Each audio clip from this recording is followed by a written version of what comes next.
Hello, everyone. Welcome back. I'm Ryan. Technically, this is part of our Living the Mystery podcast series with Encountering Ministries. But a little caveat today's episode is not going to be pushed on our podcast platforms, so to speak. You'll still be able to see it on YouTube or on our website. But it's for reasons that will become clear. It's not actually going to be one of our episodes that are now on all these different platforms. By the way, good news: our podcasts are now on all these different platforms. So, Amazon Music podcasts, Apple podcasts. Though the Apple ones tend to be more audio based. Somehow it's tricky to find the video podcasts on Apple, but Spotify video, Amazon video. So please, if that's the way you choose to do podcasts, however you do it, we're glad to have you tune in. YouTube podcasts, we're on there as well. So it's exciting times. But in any event, this episode's a little different. This is really, and again, this will become more clear as we go along. This is a background that I think is important. And because there's some very important video footage, it's going to be hard. It's video footage that was recorded from a speech I did a couple years ago now, back when I was an assistant football coach at Springfield College. And so, thank you, Mike, and Springfield football for letting me repost these videos. But I think it's important because we're heading into the topic of suffering. And I want to do a whole series. So next week, official podcast 8 will be up, and it'll be on all the different platforms and on our website and YouTube and all that. And we're going to go back and look at a piece of the garden analogy that we did in episodes 1 through 7. By the way, if you haven't seen any of those, I encourage you to go to those podcast platforms or on our website. There's links to YouTube previous episodes and watch them. We're going to revisit that garden in the next podcast one as it's related to suffering. But there's some important background that I think I want you to know about me and my history and my family's history, particularly with my son Luke. And I think the question of suffering is certainly one of the biggest questions that comes up about God. I know a lot of people who say number one reason they don't believe in God is because of the suffering that they see in the world. And usually children are brought as like kind of the prime counterpoint to the claim of God, right?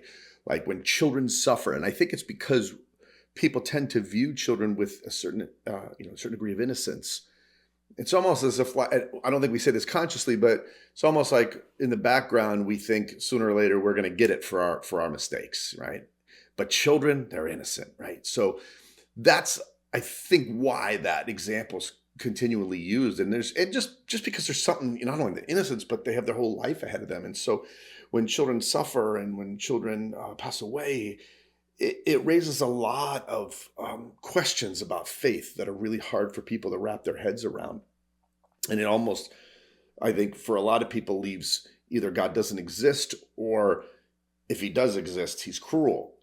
And I know a lot of people where that's the only two options that they can see. And so, in these podcasts, we love to wrestle with the mystery and wrestle with things that are kind of hard to understand. And so we're going to do that next week in episode 8 that's coming up. But I need you all to see that I'm not just coming from a place of like a theology textbook. I'm coming from a place of experience. And yeah, there's plenty that I've learned theologically or seen things in scripture. But sometimes we throw those things out there, and I think it's not the best answer for people in the moment. And I think when you've walked through severe hardship, severe suffering, the kind that just rips your heart to shreds, the kind that takes a long time just to even process at all. And I was almost going to say wrap your mind around, but you never really wrap your mind around it. Okay. And it just seems so senseless. And when you've been through that, your perspective shifts. And so I want to give a background to our story. And so some of this is kind of like a testimonial. And it doesn't mean I have all the answers. I still wrestle. And I want you to know that from the very beginning here. Because I think this is super important, because a lot of the answers that I think we throw at people, like I said, are not the best answers to give people. Certainly not in the moment. It's like when someone's child passes away. If you start by responding, well, in Genesis, the fall of mankind and everything, if your first response to a child dying is, well, it says in Genesis, just stop. Okay. Yes, I know that this is a broken world, and I know that there's sin and evil in the world and brokenness in the world. And I got that theologically. However, that's not the place that you start. You don't start there with people. Like, what we know from a theological textbook is not helping people in the moment, because the reality is we in church, if you think about this, I really want to communicate this background. I'm going to cover some of this in the next episode, but I think sometimes we as Christians don't realize how we're coming across. Don't realize that when children are screaming in pain day and night, and your heart's being ripped out, and they see other people who are still a product of the fall in Genesis, not going through the same thing that they're going through, that answer doesn't help. And, we're in church services, praising God and saying, for someone's healing, someone's been recovered, and they're, God spared them, and, they had either successful surgery or something miraculous happen, which I do believe in, very much so. But however it happens, okay, we always say, the hand of God, hallelujah. There's nothing that he can't do. He's faithful to restore us. He's faithful to heal. He's faithful to us. And I don't think we realize that in the congregation, there are people who have lost their children to cancer, who have had horrible tragedies. And what is that saying? When we say, and I'm not saying we shouldn't say this, I'm just saying we have to be mindful of this. When we say, so-and-so has been healed of their disease and they've recovered, and we say, hallelujah, God is faithful to us. He's faithful to heal. And it didn't happen for somebody else who had all the faith in the world. What does that communicate to them? That God wasn't faithful to them? Did they do something wrong? And so I think we have to be a little bit more conscious about the things that we say and what it communicates. And I see this, kind of a lot. When God brings healing, or God restores, either it happens, he guides the hands of the doctors, or something miraculous happens. And we say, isn't God merciful and kind and so just and so faithful to us? There's nothing that he can't do. There's nothing beyond his will. His will and power reign over all, and we celebrate that. And then when you have something that didn't go that way, and there's heartache and suffering and loss, we completely divorce that from God's will. We say, it's the fall of mankind, and we there's suffering in this world, and we take God's will and God's power that can do all things, and we just push that off to the side in an effort to keep God looking just. And I don't think you can have that both ways.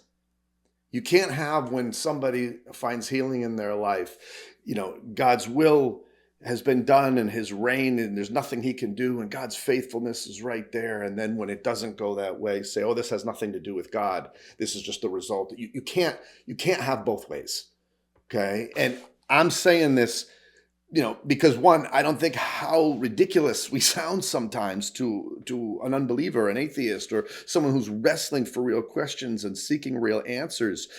The bottom line is, God is either sovereign over all of it, the good and the bad, or he's sovereign over none of it. It's one or the other. You can't say his will and his power and his, reigns supreme when there's healing, and then say, well, this is beyond God's will, and this, God doesn't have anything to do with this over here. You can't do that. Okay. He's either sovereign. He reigns supreme. He misses nothing. He knows all. He can do all. And so his will is there, then he's not sovereign at all.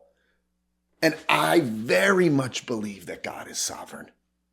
Let me be clear. And I very much believe he needs to be praised when healing comes and when suffering ceases. And I very much believe he is to be praised when people aren't healed here on earth. And maybe their healing happens on the other side. He's still to be praised. And I need you all to know that I'm saying this out of someone who still is brokenhearted for his son. Things didn't turn out exactly like we planned, and I'm grateful that he's with us. But, and I had a talk with Luke about sharing some of this. And it is very personal for me, and I think for those people who break it down to a faith issue, and I'll cover this again next week in the episode and say, well, you must not have had enough faith if, healing didn't happen. Just shame on you. There are times where Jesus heals people because of their faith, and there's times where he heals them to increase their faith, or he heals their loved one to increase their faith so that they might know. You can't pigeonhole him into some box and category. That's not where the mystery is. I know I prayed for my son with all the belief and power and authority that we have in faith, and that kid just kept screaming all day and all night in the worst suffering I'd ever seen in my life. And so, again, we're going to go more into this, but I think about, my grace is sufficient for you.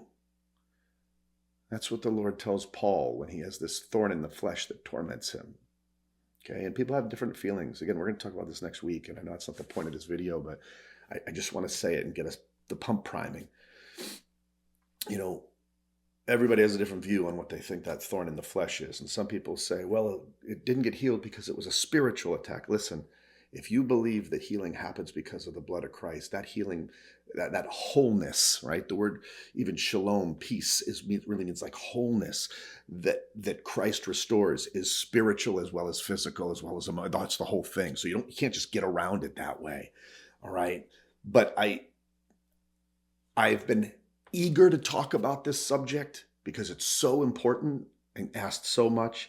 And I've also been hesitant because I'll be honest, I haven't really known how to go about talking about it because I want it to be real, and I want to be able to show what we went through so that we've been there and I'm not just speaking out of a book. And I think, again, if you've been watching our series, you've heard me mention it, and people who have heard me preach know that I've mentioned it, but I haven't really got into the depths of it very much. And in part, you do that because you don't ever want to make your message about you. Okay, that's just not the way you preach a sermon. But there's testimonies, but that you don't preach a sermon that way by making it all about you. And even in these podcasts that we're doing, I don't want to make it all about us. But this is a special video. It's not going to be on our podcast platforms.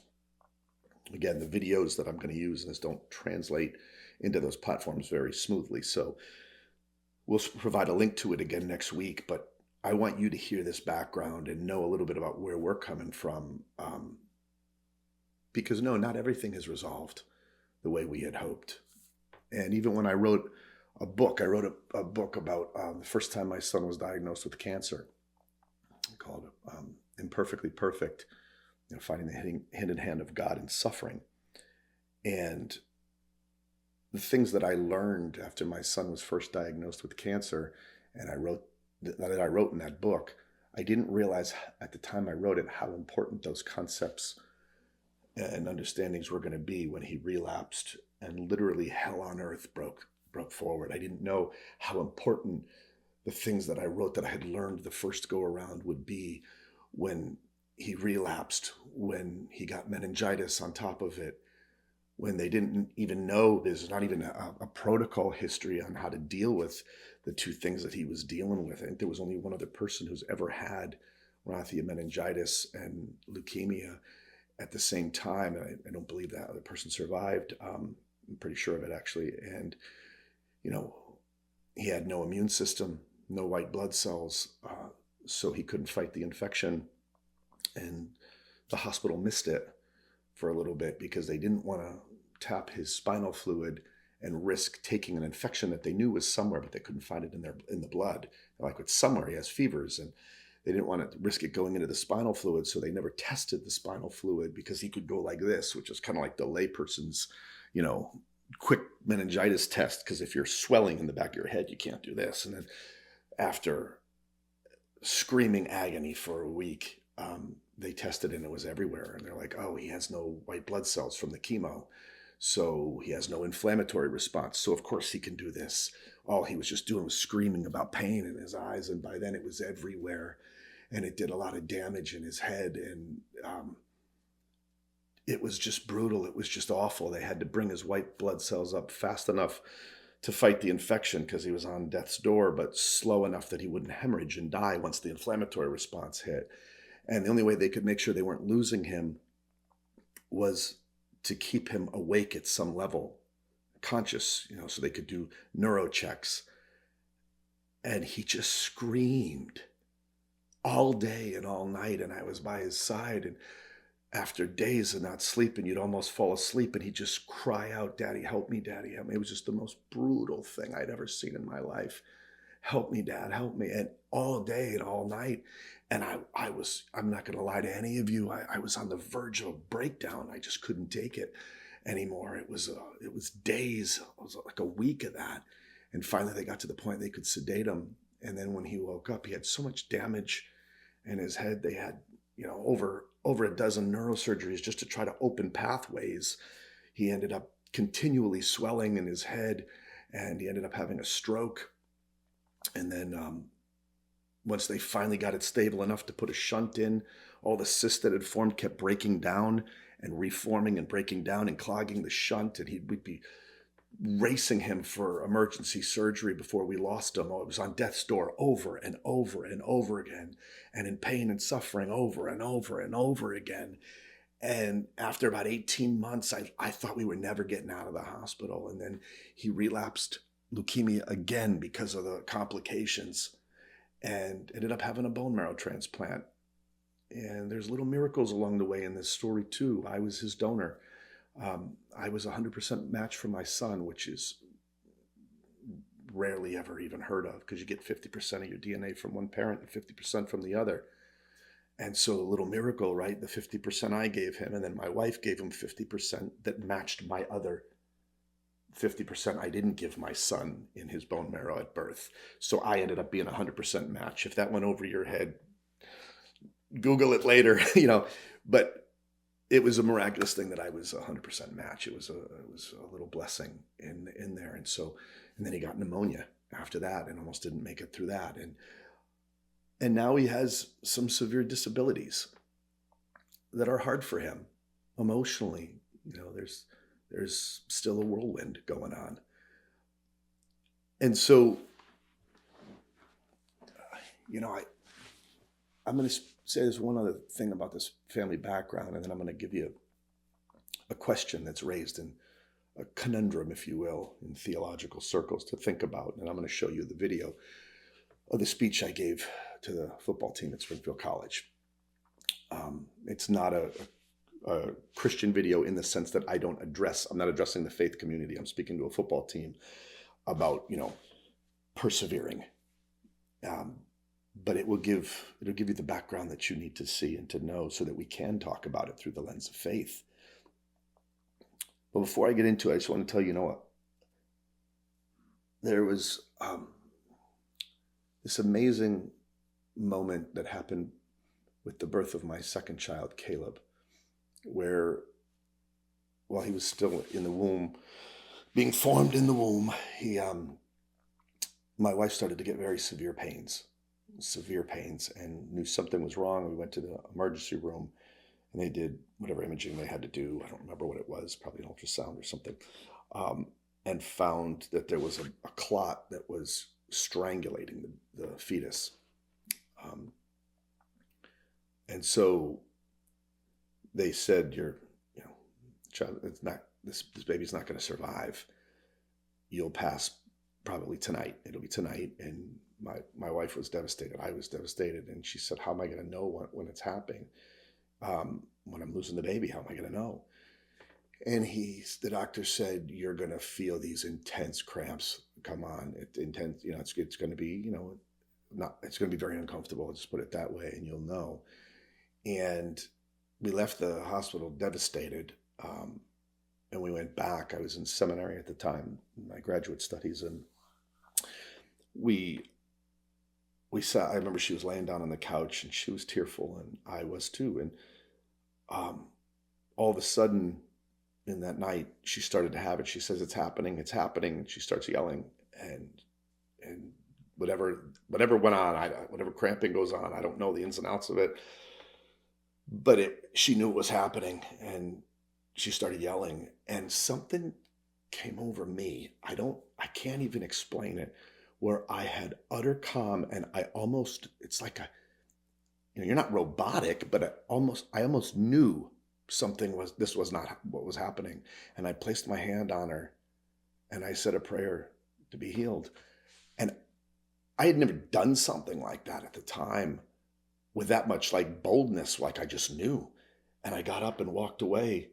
And she looked at me, she goes, "It stopped. It stopped." And we went back to the doctor, and they did another ultrasound and said, I don't know what to say, but the clot is completely dissolved. And so I know what it's like to pray with a boldness and authority, but I also need you to know that years later, when my son Luke was going through all this, I prayed my heart out. And this time, in spite of boldness and calling on the name of the Lord and for the kingdom's sake and any possible prayer you could think of with as strong and as much faith as I could, this time my child just kept screaming all day and all night. And in both of those experiences, with my son Caleb and with my son Luke, I learned something about God. And I want to share it. It's time. It's time to put this out there. And so I'm going to give you this theological question, and then we're going to play this video. One of the ways that it's called theodicy, which is the question of God in suffering. Where is God in suffering? And one of the conundrums that's put forth for people to wrestle with is, how can God be all-knowing, which means he knows everything that's happening and everything that's going to happen? Past, present, and future. All-knowing. All-powerful, meaning he can do anything. And still be all good or all just in spite of all the suffering that we see. Like, how does that work, right? And kind of like an example that I use when I taught on this in the past is, if you see if I was to see a child about to run in front of the road, and I could see that a truck was coming and there was going to be a collision, I had full knowledge of the situation of what was going to happen. I could have jumped in front of the child and saved the child. I had the ability, right, the power to do that. I was in a position to do that. And I didn't. Could I really then say it was not my will for the child to experience this tragedy? That's how this question rolls. I have the knowledge of what's happening. I have the ability to stop it. And if I don't, what does that say about my sense of justice or goodness? Or how could I completely divorce that tragedy from my own will if I could have and I knew and I didn't? And so that's what people wrestle with. And again, I think sometimes the answers that we give and the way we talk about it aren't always helpful for people who are heartbroken. And so I want you to think about that, because I do think there is a place to discuss that conundrum, and I do think there's a missing ingredient in this mystery that we're going to talk about next week, because I very much believe God is good, and I very much believe that he's just, and I very much believe that he's faithful, and I very much believe that sometimes our heart breaks And I don't understand it all, and I don't have every answer. But there's a place for us to start wrestling with this, because I think it's one of the most important questions of our time. And so with that, I am going to segue into this video and give you a little bit of background of some of what we went through, again, so that you know that we've been there, and that I understand, and that I'm not going to give cookie cutter answers to these problems and these situations, but we're going to have the courage to wrestle through them together. We'll talk soon, everybody.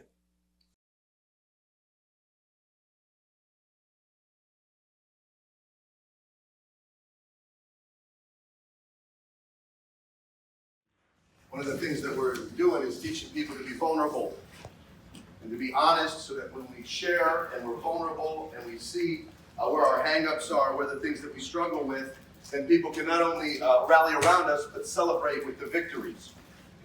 Freshmen, you probably would remember this maybe more than the others because it was kind of aimed at you, but over the summer in the GroupMe chats, I posted a picture of Luke climbing up Mount Washington, stone by stone, and then he gets to the top, and I look at him. If you don't know, Luke is my son, okay? And I said, do you want to stand? I'll take a video of you at the top here, or do you want to sit? And he looks, and the wind is blowing. It was really cold. Mount Washington has like the most extreme weather on the planet, okay? And you can hear the wind, and I'm going, wow, this is cold. And he's really wobbly on his feet, and I'm thinking to myself, oh, do you want to stand, or should I just take it seated? And he says, you could barely hear it over the wind. He says, I want to stand. And I posted that picture, that whole video, and I said, for those of you who don't know Luke, this won't seem like much. Somebody's standing. But for you freshmen and those of you who don't know him, when you find out his story, and come fall, you'll know the story, you will realize what a big deal this moment is. You took the first picture. Gentlemen, that's Luke. That's my son. This was his South Hadley Tigers football shirt. At the time, he had just finished his cancer treatment for leukemia. He blew through it. No worries, no problems. Hardly had any side effects. Got out on the football field, was excited. We had a whole team of people. You remember that, Coach Mike? Yeah. Whole team come see him in a game, and he was playing safety, and he had a pass breakup, and everybody on the bleachers went crazy. All the Springfield College players went crazy, and I was in the back trying to hide the fact that I was crying, because sometimes with this stuff I cry. Okay, well, we're going to be vulnerable. And I'm so excited, and I thought all about his future. Look at his eyes, man.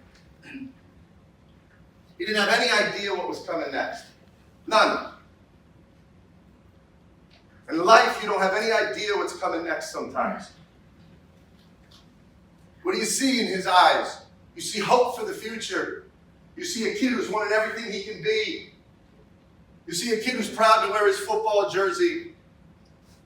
You see a kid who's got life ahead of him and just overcome cancer. When Luke was first diagnosed with leukemia, I got a call because my father researched this out and found it, because my father and I used to love a boxer named Marvelous Marvin Hagler. Does anyone know who Marvin Hagler is? Okay? If you want to see a brawl, you watch him fight Tommy the Hitman Hearns. The Hagler-Hearns fight is probably the greatest 3 rounds of boxing you'll ever see. And in the beginning, he gets dropped. He's cut, and even the announcers are going, I don't know if they're going to continue this fight. And Hagler realizes he's probably got another round before they stop this fight. And he comes with a blitz like you have never seen in your life. So all of a sudden, my father, I love this, used to watch it all the time as a kid. All of a sudden, I'm in my backyard when my son was first diagnosed. And I get a call, I answer the phone, and then the person says, hi, is this Ryan Bradley? I said, yes. This is Marvelous Marvin Hagler. And I went, no. And he went, no, it is. And I thought for a minute, I'm like, no. And he goes, I'm telling you, this is. And I started talking to him, and I brought up how much I loved that fight, how I grew up watching that fight over and over again. I used to have it on the old VCR tapes. And his departing words for me, he said, Ryan, here's what I want you to tell your son. Here's what I want you to know. When life has you on the ropes, and your back is up against the ropes, just keep punching. So you hear me? I said, yes. When your back is against the ropes, just keep punching and see what happens. Men, I can't tell you how many times I had to rethink about those words. Can't tell you how many times, because I didn't know, nor did he know what was coming next, that I had to say to myself, just keep punching. That I had to say to Luke, just keep punching. Luke relapsed and we went for a trial medication in Boston. And in that trial period, he contracted bacterial meningitis. I don't think I need to explain to you that bacterial meningitis, which is an infection in the brain, while you have no immune system at all and you're on chemotherapy for relapse leukemia, is not a great match. This particular meningitis, is, along with leukemia, there's only been one other case ever reported. I mean, his odds weren't good at all. And my son went from that, and I want you to think about that video that I posted, put it in your head. Can you just put up this next one? Right here, video 2. Hopefully the volume works, because this was the video that I had to send to my wife. Go ahead. And I watch Batman. Say, I love you, Mom. Love you. And say we might even go out in a wheelchair today. Get some outside. We might. It's okay. And tell her, say, I have no fevers. Can you say, I have no fevers? Oh, I have no fevers. But I'm getting better. I'm getting better. Okay, say, love you, Mom. Love you. Man, do you know what that moment did to me? It tore my heart right out of my chest. Right out of my chest. I haven't even been able to watch these videos. It's the first time I'm watching them. I just knew where they were. I took them. I tried once about 6 months ago to watch these videos, and I couldn't get through it. I can't tell you as a dad what it's like to look at your son like that. My heart just ripped out, and I had to ask a question as he's lying in bed. Is my son going to stand again? Will he ever be able to stand? And so our first shot at standing was this next video.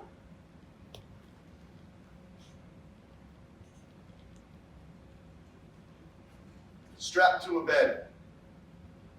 Lift it up. Say, I'm standing up.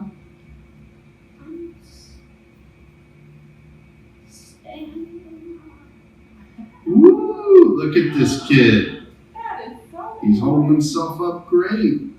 Look at over here. Awesome, kid.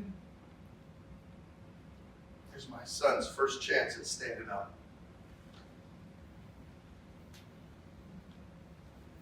It's the first one. I had to say to him, just keep punching, kid. Your back's against the ropes, just keep punching. There's his back up against the ropes. Just keep punching. Got so bad, 9 neurosurgeries. Just keep punching, Luke. So now I got to ask myself, is he ever going to be able to stand when a bed isn't holding him up? Well, here's the next video.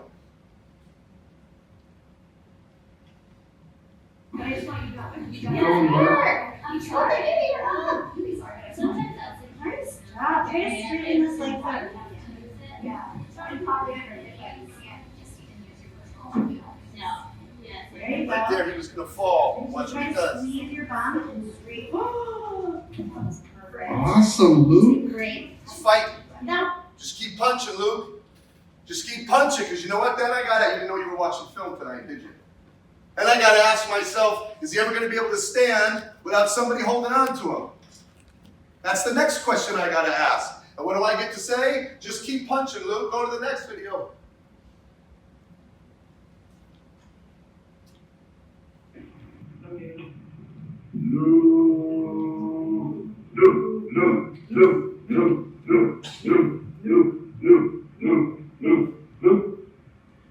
Now standing up. Oh. Just keep punching, Luke. Is he ever going to be able to stand on his own, though, without parallel bars? I don't know. But you know what we got to do? We got to just keep punching. Gentlemen, I want to give you 4 types of people right now. And I want you to think about who you are. There are some people who won't stand even though they can because they're too lazy and it's too much effort and it's too much work and they'd rather just sit down for life. We're not going to talk about those type of people today. That's not the point of this speech. The second type of person was almost the person I was going to focus on for this whole speech. And I was going to call the speech, Stand Because You Can. Because there are some people who will stand because they can and they have an opportunity to. But as I was thinking about what this whole thing meant to me, I said, no, we got to go farther. If you want to be champions this year, and I'm not just talking about champions with a football trophy, if you want to be champions in life, see, you got to dig even deeper than I stand because you can. Because there's another type of person, an above average person, who says, I'm going to stand when I don't know if I can. I'm going to stand because I might be able to stand. Now that word might is pretty funny. Because just watch my body language and tell me the difference between these two. Oh, I might be able to. You know what comes at the end of that sentence? A question mark. You know what that question mark means? Doubt. And then there's another way of saying the exact same words, but just watch the body language. I might be able to stand. You hear the difference? I might be able to stand. I might be able to stand. See, that last one has an exclamation point at the end of it because it represents hope. Even though there's uncertainty, there's still hope. I might be able to stand. And then I thought, maybe that's what this speech would be about. But then, no, I think we got to go even one step deeper. We stand, and there are people, it's an extraordinary type of person who stands when they can't stand. They stand when they can't stand. Now, I know that's a logical fallacy. That's an impossibility. I know that sentence doesn't even make sense. But you know what? It makes sense to me. And the things that I've seen, it makes a lot of sense to me. That's an extraordinary type of person. Because men, to conquer the greatest obstacles in your life, you have to be willing to stand when you can't stand.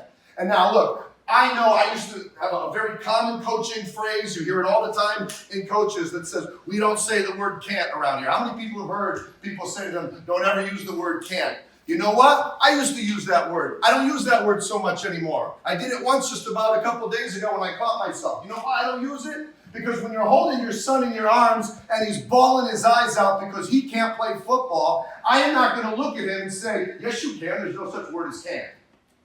Because he couldn't. There's people in this room who have just gotten injuries and are faced with the reality that they can't do something they love. And I'm not going to placate them and say, yes, you can. Because they can't. Not right now. Not in this moment. My son, right now, he cannot play football. And I'm not just going to tell him that he can. But men, there are certain types of people who will thrive in the can't. And they will find a way to stand when they can't stand. And you know how that happens? It happens incrementally. That's why I showed you one video after another video. At first it's, I can't stand, but I'll stand in a bed. Then it's, I can't stand, but I'll stand if I got a teammate or a therapist or somebody holding on to me. And you know what comes next? I can't stand, but I got these parallel bars that will help me. And it keeps working, and you stand when you can't stand because you find a way to stand. You grab teammates, you grab people that care about you, you grab therapists, you grab whoever you can to help you get your feet off the ground until one day you stand. So my speech to you today is, Not stand because you can. Stand because you can't stand. Find a way to do it. Find your parallel bars. Find your strapped on bed. Find your therapist. Find whoever it is that will help you stand when you can't stand. Because eventually, you will reach this next video. This is Mount Washington. That's it, kid. Keep climbing. Keep climbing to the tops of Mount Washington. I love it, Luke. That's it, buddy. That's it. You can do it. Keep going. Keep going. Give me a thumbs up. Turn around. Hold the frame before you go to some. I paused it right here for a reason. I probably sound pretty confident and encouraging. You know what? I was scared as hell right there. Is he going to roll an ankle? Luke's unstable on his feet. Does that look like a very flat surface? I was petrified filming this. And I had to say to myself, as much as I said to Luke, just keep punching. Because you know what? It is not my job to rob him of the moment where his will and his spirit meets his opportunity. That is not my job as his dad to take that moment away from him, is it? So we kept going, and here's the last one. I don't have the right to take his moment to stand away from him because he's worked too hard for it. And this is the one that was on Brutally. That's the wind. That's the wind, man. That's his face.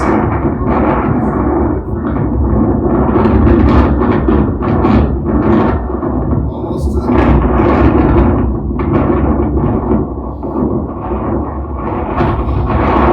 Oh my gosh, is it cold?